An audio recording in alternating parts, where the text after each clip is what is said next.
स्वागत करते। नमो रोजगार मेळावा कार्यक्रम पत्रिकेत पवारांचं नाव नसल्याचं कारण समोर आल्यानंतर पवारांच्या सूचनेमुळेच नाव टाकलं नसल्याचा जिल्हा प्रशासनानं आता खुलासा केलाय।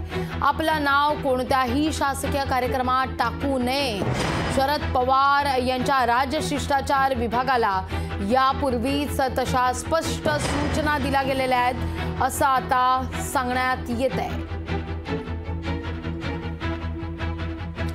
नमो रोजगार मेळावा कार्यक्रम पत्रिकेत शरद पवार यांचं नाव नसल्याचं कारण समोर आलेलं आहे। पवारांच्या सूचनेमुळेच आपण नाव टाकलं नसल्याचा जिल्हा प्रशासनानं खुलासा केलेला आहे।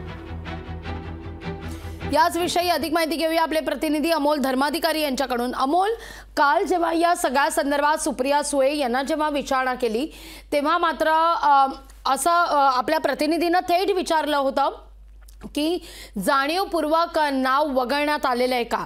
त्यावर मात्र आपण या सगळ्या संदर्भात उत्तर देऊ शकत नाही, तुम्ही सत्ताधाऱ्यांनाच विचारा असं सुप्रिया सुळे म्हणालेल्या होत्या।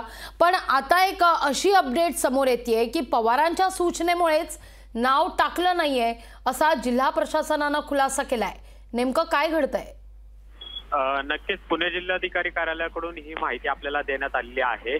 काल आपण पाहिलं की जी महारोजगार मेळाव्याची निमंत्रण पत्रिका होती त्याच्यामध्ये शरद पवार यांचं नाव नव्हतं, मात्र बाकी सगळ्या लोकप्रतिनिधींची नावं त्यामध्ये होती आणि त्यामुळे या पत्रिकेमुळे बराच गोंधळ देखील निर्माण झालेला होता। कारण की शरद पवार यांच्या नियोजित उद्याच्या दौऱ्यामध्ये ते या मेळाव्यासाठी उपस्थिती लावणार असल्याचं बोललं जात होतं, मात्र कार्यक्रम पत्रिकेत नाव नसल्यामुळे कुठेतरी नाराजी झाली की अशी चर्चा सुरू झाली होती। पण आता जो खुलासा जिल्हा प्रशासनाकडून देण्यात आलेला आहे त्यानुसार याआधीच शरद पवार यांच्या कार्यालयाकडून तशा सूचना देण्यात आलेल्या होत्या की कोणत्याही शासकीय कार्यक्रमामध्ये शरद पवार यांचं नाव टाकू नये। राजशिष्टाचार विभागाला तशा प्रकारच्या सूचना दिलेल्या होत्या आणि त्याचंच पालन जिल्हा प्रशासनाने केलेलं आहे असं सुद्धा सांगितलेलं आहे। पण आता उद्या हा कार्यक्रम होता आणि त्यामुळे जिल्हा प्रशासनाने पुन्हा एकदा नवीन निमंत्रण पत्रिका आहे ती छापण्याचं ठरवलेलं आहे आणि त्यामध्ये शरद पवार यांचा नावाचा उल्लेखही केला जाईल असं सुद्धा सांगण्यात आलेलं आहे। पण आता उद्या हा कार्यक्रम होता आणि त्यामुळे खरंच शरद पवार यांचं नाव पुन्हा एकदा या पत्रिकेवर टाकलं जातं का हे सुद्धा पाहणं महत्त्वाचं असेल। पण उद्या नियोजित दौऱ्याप्रमाणे शरद पवार या कार्यक्रमाला उपस्थिती लावतील आणि या कार्यक्रमामध्ये आता आपण पाहिलं की मुख्यमंत्री, दोन्ही उपमुख्यमंत्री आणि शरद पवार हे एकाच मंचावरती आपल्याला पाहायला मिळतील। पण अजित पवार आणि शरद पवार हे एकाच व्यासपीठावर या निमित्तानं येणार का हे सुद्धा पाहणं महत्त्वाचं असणार आहे।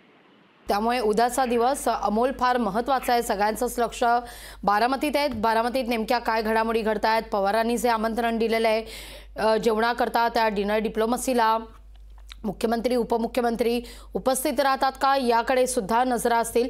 दुर्दास, धन्यवाद तुम्ही दिलेल्या एकूणच सविस्तर माहिती करता। लोकशाही मराठी ऐका, पहा, जागरूक रहा।